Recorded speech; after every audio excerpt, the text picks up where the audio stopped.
राजा रंतिदेव का नाम किसी ने सुना है आप लोगों में से? चलिए कोई बात नहीं। राजा रंतिदेव एक महान राजा थे और वो भी जो है भगवान राम के कुल खानदान से संपर्क रखते हैं। एक बार की आपको घटना बताते हैं। राजा रंतिदेव कोई अनुष्ठान कर रहे थे, व्रत थे, और वो जंगल में थे। लगभग 1.5 महीने का उनका अनुष्ठान था। और अनुष्ठान ऐसा नहीं, घर के जितने लोग थे सारे लोग अनुष्ठान में थे। अनुष्ठान तभी सफल होता है कि अगर सारे लोग मिल करके करें, नहीं तो एक आदमी तो फिर करेगा ही। कहते ना कि साथी हाथ बढ़ाना, एक अकेला थक जाएगा मिलकर बोझ उठाना, कहते हैं हम लोग। लेकिन अगर सब नहीं कर रहे हैं तो क्या हम नहीं करेंगे? अगर कोई नहीं भी कर रहा है तो मेरी जिम्मेदारी है कि मुझे करना है। किसी ने कहा बाबा जी कथा में कितने लोग आते हैं सुनने? मैंने कहा भाई पेड़ पौधे नदी तालाब बच्चे बूढ़े जवान सब सुन रहे हैं। जिसके जिसके कान है वो सुन रहे हैं, जिनने जिनने रुई नहीं लगाई है वो सुन रहे हैं। तो राजा रंतिदेव जिस दिन पारण करना था उस दिन उनके दरवाजे पर, अतिथि की महिमा देखना आप, अतिथि सेवा की। जिस दिन उनके दरवाजे पर 6 लोग आ गए, किस दिन? जिस दिन उनको पारण करना था, जिस दिन उनको प्रसाद पाना था। 6 लोग इनके घर में और 6 लोग आ गए और बोले महाराज बड़ी तेज भूख लगी है। महाराज बड़े प्रसन्न हो गए और भोजन की तैयारी थी। थाली लगा के रखे 6 की 6। 1.5 महीने से भूखे हैं सोचो। और कोई आ गया, अपन लोग क्या करते हैं? थोड़ी दरवाजा किनारे कर दो, अंदर चले जाओ। खा रहे हैं सूखी रोटी और बोलते हैं थोड़ी अंदर चले जाओ। बच्चों को अपन क्या कहते हैं? अंदर जाओ। वो देख लेगा कि तुम रोटी खा रहे हो, है ना? ऐसा नहीं करना अपन को। बच्चों को शुरू से इसीलिए कहते हैं कि पहली पाठशाला हमारी माताएं होती हैं। पहली रोटी हम लोग गाय की निकालते हैं ना, और गाय की रोटी निकालने पर भी क्या करना चाहिए मालूम? बच्चों के हाथ से उसको, बेटा जाओ गैया को खिला दो अपने हाथ से। तो जब उसकी आदत पड़ जाएगी, आपने तो बचपन से कर दिया, उसकी भी आदत पड़नी चाहिए। अभी जो समय चल रहा है, अपना पेट सबसे पहले, ये खतरनाक काम है। और इसके बाद में 6 के 6 लोग बैठ गए। 6 के 6 लोगों ने भोजन किया, जो कुछ था सब खत्म। अब राजा अंदर ही अंदर सोच रहे हैं कि अगर इसमें से कुछ जूठा भी बच जाएगा ना तो अपन उसमें से खा के पानी पी लेंगे, भूख तो लगी है। लेकिन जो आनंद आ रहा है, किसी को भोजन कराने का जो आनंद है, आप लोग जानते हैं इस बात को। जिसने किसी को भोजन कराया है उसको उस आनंद की जानकारी है। जिसने सिर्फ अपना पेट भरा है उसको जानकारी तो हो नहीं सकती है, ठीक है ना?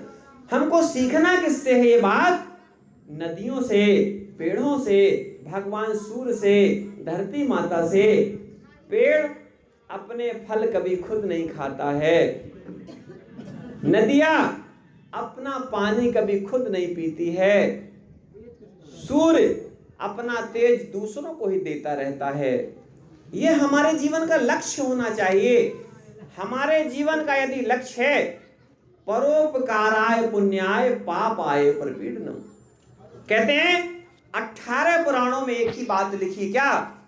अष्टादश पुराणेषु व्यासस्य वचनम द्वयम् परोपकाराय पुण्याय पापाय परपीडनम।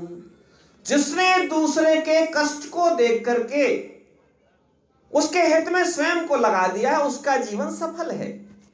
आपने अपने जीवन में कितना धन कमाया, आपने अपने बच्चों को क्या खिलाया, आपने अपने बच्चों को, परिवार को क्या पहनाया, आपने करोड़ों का घर बना लिया, इससे कोई फर्क पड़ने वाला नहीं है।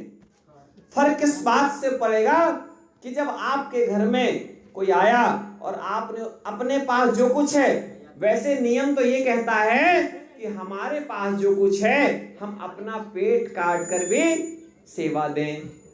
लेकिन हम ये नहीं कहेंगे आप भूखे रहो, ठीक है? कहेंगे कि बाबा जी जो कह रहे हैं भूखे रहने की सलाह दे रहे हैं, हम भूखे रहने की सलाह नहीं दे रहे हैं। आपके घर से कोई भूखा न जाए, हम लोगों ने पढ़ा लिखा है कि मैं भी भूखा ना रहूं, साधु न भूखा जाए। हम लोगों ने पढ़ा है। और आजकल तो आपके घरों में आते मांगने वाले तो डरा करके ले जाते हैं, लेकिन जो सरल भाव से आपके घर में आता है आप उसको कुछ दे नहीं पाते हैं। और जो डराएगा तुम बर्बाद हो जाओगे, तुम्हारा नुकसान हो जाएगा, उसको कहेंगे बताओ बाबा जी क्या करना पड़ेगा। बोले 1 किलो शुद्ध घी, तो उसको 1 किलो की जगह बोलेंगे 1.25 किलो ले जाओ बाबा जी। और अभी देखो हमने कल कहा था कि आप हमको कुछ मत देना लेकिन प्रसाद लाना, तो देखो भैया लोग प्रसाद लेके आए हैं, कितनी अच्छी बात है। ये है जागरण। हमने कल कहा था कि हमको 1 रुपए मत देना, अपने पास से आप प्रसाद ला करके चढ़ाना, तो पता नहीं कितने लोगों तक पहुंचेगा, और ये पहुंचेगा तो आप पर उपकार है। ये बात ध्यान रखिए कि आप किसी पर एहसान नहीं कर रहे हैं किसी को कुछ दे करके। हम निरंतर कथा करने जाते हैं, 4 घंटे 5 घंटे 6 घंटे हम कथा में समय देते हैं, तो हम किसी पर एहसान नहीं कर रहे हैं। ये मेरी जिम्मेदारी है। जिस तरह से एक दीपक जलता है, दीपक का काम क्या है? उजाला फैलाना। दीपक आपसे कहने लगेगा कि देखो मेरे कारण तुमको उजाला मिल रहा है, तो ये दीपक की गलती है। अरे आपका तो काम ही है। सूर्य यदि कहने लगे कि देखो मेरे कारण तुम्हारी फसल पक के खड़ी हो गई, सूर्य कभी कहेगा नहीं। भगवान इंद्रदेव बारिश करते हैं तो वो कहते नहीं हैं एक काम करो ले आओ। और यदि प्रकोप प्रकृति का जब चढ़ता है तो फिर प्रकृति किसी को छोड़ती नहीं, आप भी जानते हैं। राजा रंती देव 6 लोगों को भोजन कराने के बाद में जैसे ही वो कुछ टुकड़े बचे थे तो उसको इकट्ठा करने लगे, इतने में कहते हैं कि चांडाल आ गया। चांडाल ने कहा मुझे भी भूख लगी है, तो वो जो बचा था जूठन थोड़ा सा वो इकट्ठा करके चांडाल ने ले लिया। चांडाल ने खा लिया। अब कुछ नहीं, क्या बचा? पानी। तो बोले एक काम करो, हम जल पी करके काम चला लेंगे। 6 के 6 लोग। सोचिए अपने पिता का संकल्प। ऐसे संतान और पत्नियों को, बच्चों को आप सोचो कितनी बड़ी संकल्पित होंगे। 6 के 6। नहीं तो कहते पिताजी आप अपने हिस्से का दे दो, हमको तो लगी है भूख, ठीक है। लेकिन पत्नी ने, बच्चों ने, बड़ी सीखने की बात है। और उसके बाद में जब पानी बचा तो कुत्ता आके जो है वहां खड़ा हो गया और पानी के पास खड़ा हुआ, उनने कुत्ते को पानी पिला दिया। अब उनके पास में एक ना बूंद पानी है, ना एक टुकड़ा रोटी का है। अब क्या उनके पास? थाली हो गई खाली।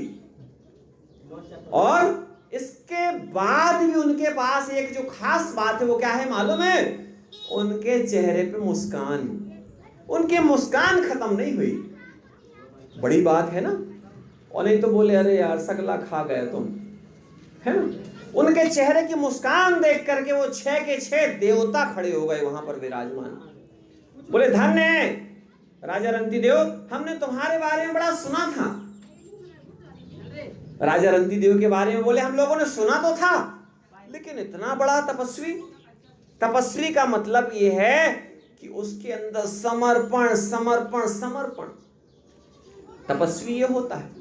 तपस्वी की कई परिभाषा हैं, लेकिन एक जो मुख्य बात यह है कि उसका जो कुछ भी होता है वो उसका नहीं होता है, दूसरे का होता है। तपस्वी के पास जो कुछ भी है, आपको पता है, हमने पहले ही बताया है कि आज कथा सुनना इतना महंगा हो गया है कि सबके बस की बात नहीं है। लाख खान रुपए टेंट वाले को चाहिए, 1,50,000 रुपए बाजा वालों को चाहिए, फिर 1 लाख रुपए महाराज जी को भी चाहिए, फिर उसके बाद में रोज 2 किलो सेव 5 किलो संतरा प्रसाद के लिए चाहिए, ठीक है। तो इसलिए हम ये नहीं कह रहे हैं कि कोई खराब है, जिसका जो काम है अपना काम कर रहा है, लेकिन हम अपना काम कितनी ईमानदारी से कर रहे हैं वो सबसे ज्यादा जरूरी है। आज आपके यहाँ मेला लगा है, बाजार लगी है, हर मंगलवार को बाजार लगती है। जितने दुकानदार हैं, यदि हर दुकानदार ये संकल्प ले कि मैं कम से कम लाभ लूंगा, लाभ तो लूंगा और लाभ लेना चाहिए, कोई बुराई नहीं, क्योंकि भाई दुकानदार है, दुकानदार होने के नाते उसको लाभ लेना चाहिए। लेकिन कितना लाभ लेना चाहिए? कहते हैं जैसे भोजन में नमक, नमक में भोजन डाल दें तो ठीक है क्या? भोजन में नमक एक चुटकी डाल देते हैं अपन तो पूरे भोजन का स्वाद बन जाता है।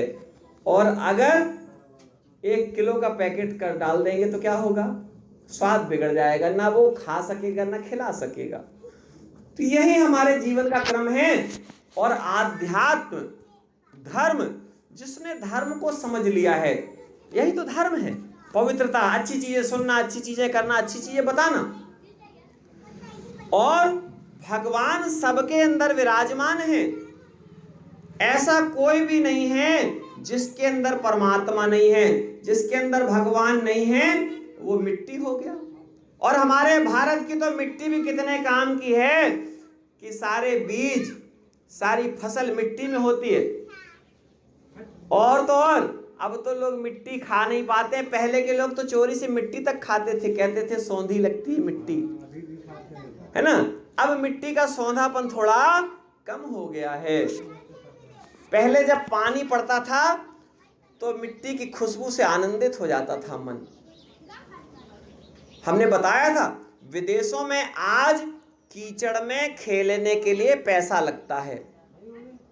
कीचड़ में, हमारे यहाँ के बच्चे कीचड़ में घुसने से डरते हैं, और विदेशों में पैसा लग रहा है कि आपको हम आओगे तो आपकी क्लास लेंगे, 2 घंटे आपको कीचड़ में रहना पड़ेगा, तो उसके पैसे देते हैं जो कीचड़ में खेलते हैं। सोचिए हमारे भारत की धरती माता की कितनी बड़ी कृपा थी कि किसान और किसान का बेटा बचपन से उस कीचड़ में खेल करके कमल के समान बड़ा हुआ है।